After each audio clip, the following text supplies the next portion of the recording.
नमस्कार, मैं doctor Rohit Kumar Singh, physician Siwan. ये वीडियो बनाने का मेरा मकसद है, एक्चुअली मैं बहुत डरा हुआ हूँ। मेरे प्रियजन लोग, मेरे जानने वाले या ऐसे मरीज जो मुझे रोज़ फ़ोन आ रहे हैं, बहुत सारे फ़ोन आते हैं। डॉक्टर साहब ऑक्सीजन का इंतज़ाम कर दो, डॉक्टर साहब पेशेंट मर रहा है, मेरा क्या करूँ, ऑक्सीजन नहीं मिल रहा है, दवाइयाँ नहीं मिल रही हैं, क्या करें। हम फ़ोन पे कुछ नहीं कर पा रहे हैं, इवन हम ट्रीट भी कैसे करें, क्योंकि हमारे पास तो लिमिटेशंस है ना, भगवान तो हम हैं नहीं। मन बड़ा भारी है आज,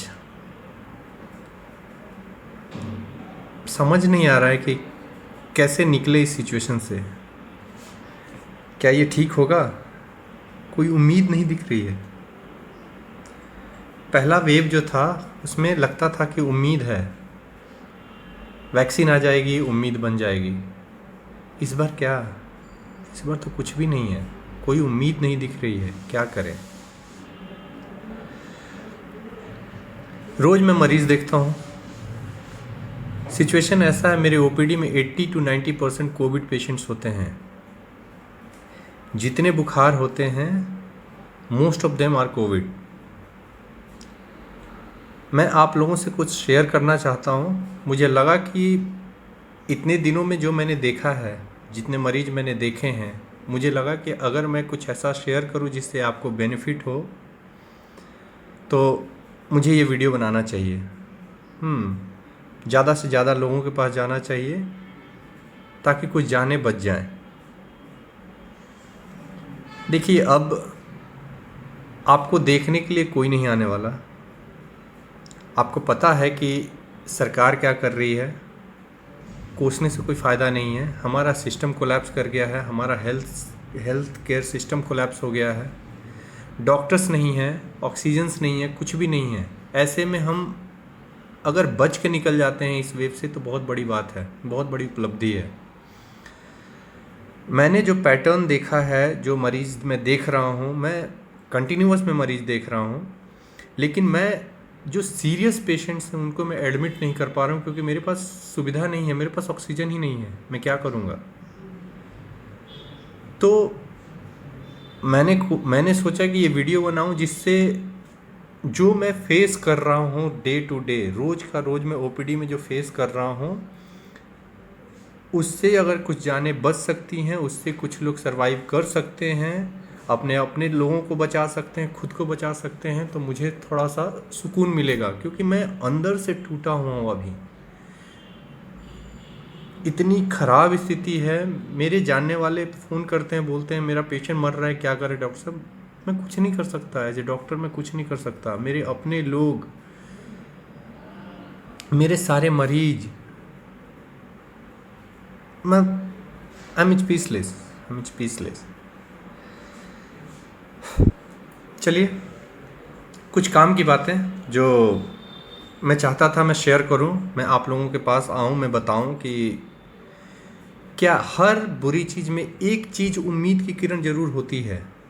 मुझे भी इसमें दिखा है कुछ उम्मीद का किरण। जितने पेशेंट्स हैं, मैंने जितने पेशेंट देखे हैं, उसमें एक उम्मीद का किरण ये है कि कोई भी पेशेंट पहले दूसरे दिन से डिटोरिएट नहीं हो रहा है, उसके जान को खतरा नहीं हो रहा है। ये इतना ख़राब वायरस है, इतनी ख़राब बीमारी है, लेकिन हमें टाइम दे रही है, हमें 5 से 7 दिन का टाइम दे रही है। दिक्कत हमारी तब शुरू होती है जब हम 5 से 6 दिन में नॉर्मल वायरल बुखार समझ के दवाइयाँ खाते हैं, बुखार उतर जाता है, 2 दिन तक बुखार नहीं रहता है, तीसरे दिन से फिर बुखार आना शुरू होता है, और वो तभी वो चीज़ है जो हमारे शरीर को नुकसान करना शुरू करती है। मैं आप सबसे हाथ जोड़ के आग्रह करूँगा, जो भी ये वीडियो देख रहे हैं, प्लीज़, जो भी आपको बुखार होता है, पहला दिन जो बुखार का, it's very very very important, ये बहुत ही ज़रूरी है। जिस दिन आपको बुखार आता है आप तो पहली बात ये मान लीजिए कि वो कोविड है, वो नॉर्मल बुखार नहीं है। अगर नॉर्मल बुखार रहता है तो कोई दिक्कत नहीं है, लेकिन आप मान के चलिए कि वो कोविड है, आप अपने आप को वैसे ही ट्रीट कीजिए कि वो कोविड है। आपकी सर्वाइवल के चांसेस 95% बढ़ जाएंगे। आप अपने डॉक्टर के पास जाइए पहले दिन के बुखार के बाद ही। 1 से 2 दिन अगर बुखार नहीं उतरता है, आप प्लीज़ अपने डॉक्टर के पास जाइए। डेट याद रखिए कि मुझे पहला दिन बुखार कब आया था। ये बुखार 5 दिन 7 दिन के बाद डिटोरिएट करना शुरू करता है, जब बुखार की इंटेंसिटी कम होती है। मतलब जब शुरू में पहला दिन जब बुखार आता है बहुत हाई ग्रेड होगा, लगभग 102 103 ऐसे जाएगा या 101 रहेगा। 2 दिन के बाद वो बुखार की जो ये है वो कम हो जाता है, बुखार वो फिर 100 पे आ जाता है, 99.6 99.8 100। आपको ये फील होने लगता है कि अब मैं ठीक हो रहा हूँ, ठीक है, लेकिन 99.6 भी बुखार है, आपके अंदर इन्फेक्शन है जो चल रहा है, आपको इसको नहीं भूलना है। अगर आपके बुखार बिल्कुल ख़त्म हो जाता है फिर भी आप अगले 3 से 4 दिन तक बुखार मॉनिटर कीजिए। बुखार अगर आ रहा है इसका मतलब आप अब दिक्कत अब आने वाला है आपका। 5वां दिन के बाद, 6ठा दिन के बाद, 7वां दिन के बाद जब खांसी शुरू हो जाती है, ज़रूरी नहीं है कि ऑक्सीजन सैचुरेशन 5वें दिन के बाद ही गिर जाए, बिल्कुल ज़रूरी नहीं है। लेकिन जब ऑक्सीजन सैचुरेशन गिरना शुरू होता है इसका मतलब कि आपका लंग अच्छा खासा इफेक्ट हो चुका है, लंग में अच्छी खासी इन्वॉल्वमेंट हो चुकी है। उस समय आपको ऑक्सीजन के लिए भागना पड़ेगा, उस समय आपको एंटीवायरल मेडिसिन के पास भागना पड़ेगा। इसका वेट नहीं करना है। आपको डे 1 से आपको बहुत ही सचेत रहना है। अगर आप डे 1 से सचेत रहते हैं तो आप मान के चलिए आप 95% 98% केसेस में आपको कुछ नहीं होगा, आप ठीक हो जाएंगे। लेकिन अगर आपने उसको डिले कर दिया तो बहुत दिक्कत है।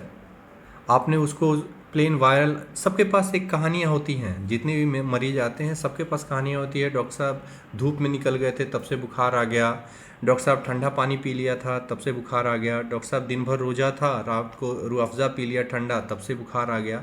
ये सारी चीज़ें हैं, ये जो नॉर्मल वायरल पैटर्न है वही होती हैं। लेकिन ये बुखार ऐसा नहीं है नॉर्मल, इन सब चीज़ों से ट्रिगर ज़रूर होता है, इनिशिएट ज़रूर होता है, लेकिन ये जब ख़राब होने लगता है तो ये ख़राब होता जाता है। तो कोई भी बुखार आए, चाहे आपने कोई भी कहानी रखी हो अपनी कि किस वजह से आ गया, किस वजह से नहीं आया, तो आप प्लीज़ उसको इग्नोर ना करें।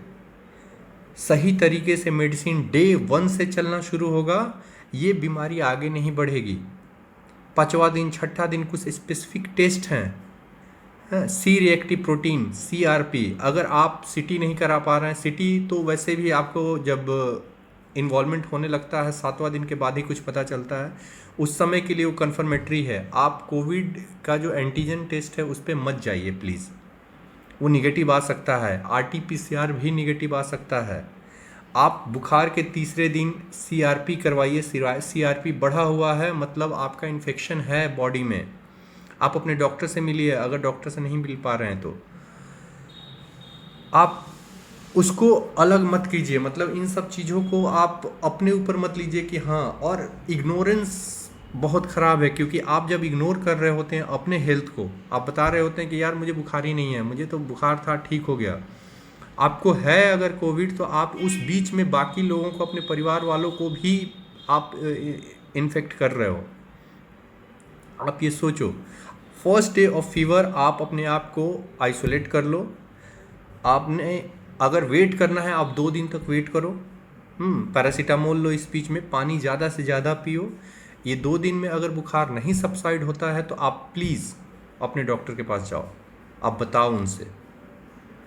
मैं गांव के जो डॉक्टर्स हैं जो प्रैक्टिस करते हैं, मैं उनसे हाथ जोड़ के निवेदन करता हूँ, ये विडाल टाइफाइड का जांच और ये करके इंजेक्शन्स देना बंद करो प्लीज़। अभी इंसानियत के लिए हाथ जोड़ के निवेदन है। ये विडाल सबसे बड़ा स्कैम है इंडिया का, प्राइवेट प्रैक्टिस का सबसे बड़ा स्कैम है। सबका पॉजिटिव आएगा, आपको लगेगा आपको टाइफाइड है, टाइफाइड का इंजेक्शन चलेंगे ठीक हो जाएंगे।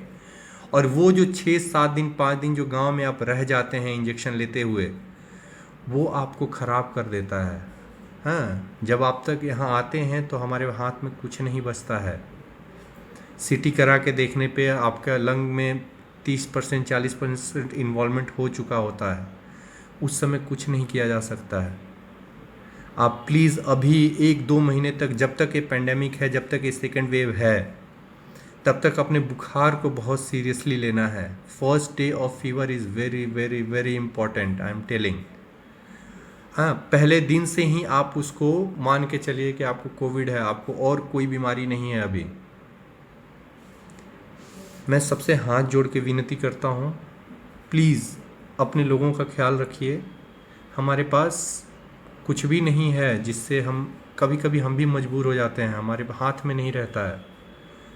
ना हमारे पास सेटअप है, ना हॉस्पिटल्स में बेड है, ना ऑक्सीजन है। एक ऑक्सीजन के लिए आपने कहा सोचा कि 1 सिलेंडर आपने लेके रख लिया अपने घर पे। 1 सिलेंडर 2 से 3 घंटा चलेगा अगर आपको सच में ज़रूरत होगी तो। उसके बाद क्या करेंगे? प्लीज़ प्लीज़ अपने लोगों को बचाइए, अपनों को बचाइए।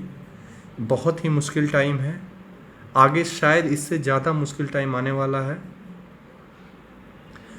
अच्छा खाना लें, हाई प्रोटीन डाइट लें, पानी ज़्यादा पिएं, कम से कम गर्म पानी 2 से 3 बार पिएं। भाप ले सकते हैं जिनको अस्थमा नहीं है। हाँ, अस्थमा वाले अगर भाप ज़्यादा लेते हैं तो उनका इंजरी के चांसेस होते हैं। अस्थमा नहीं है, लंग की कोई पुरानी बीमारी नहीं है, स्मोकर्स रहे हैं अगर लंबे टाइम से, तो वो लोग जो भाप है वो कम ले सकते हैं, 1-2 दिन पे 1-2 बार ले लें। लेकिन जो हेल्दी हैं उनको कम से कम 1 बार भाप लें वो। स्टीम बहुत ज़रूरी है। आप अगर कहीं से इन्फेक्ट होते हैं तो फिर वो आके अगर भाप लेते हैं तो थोड़ा बहुत आपको फ़र्क पड़ेगा उससे। दिन में गर्म पानी 2 से 3 बार 4 बार पिएं, बहुत ज़रूरी है। हाई प्रोटीन रिच डाइट लें, और पहले दिन के बुखार से ही आप आके अपने डॉक्टर को मिलें। फर्स्ट डे से ही अपने परिवार वालों से बिल्कुल आइसोलेट हो जाएं, और उसको ये मान के चले कि हमको रोज़ ही मॉनिटर करना है। रोज़ आपको 2 से 3 बार बुखार, अगर एक बार बुखार आके अगर नेक्स्ट डे चला भी जाता है तो आप कम से कम 3 से 4 दिन तक आप सुबह शाम दोपहर बुखार अपना चेक करें, उसको नोट डाउन करें। इससे होगा कि आपको हॉस्पिटल नहीं आना पड़ेगा। इन केस अगर हॉस्पिटल आना पड़ता है तो आप शुरुआती स्टेज में आएंगे। शुरुआती स्टेज में आएंगे तो आपके डॉक्टर्स आपको बचा सकते हैं, आपके बारे में कुछ कर सकते हैं।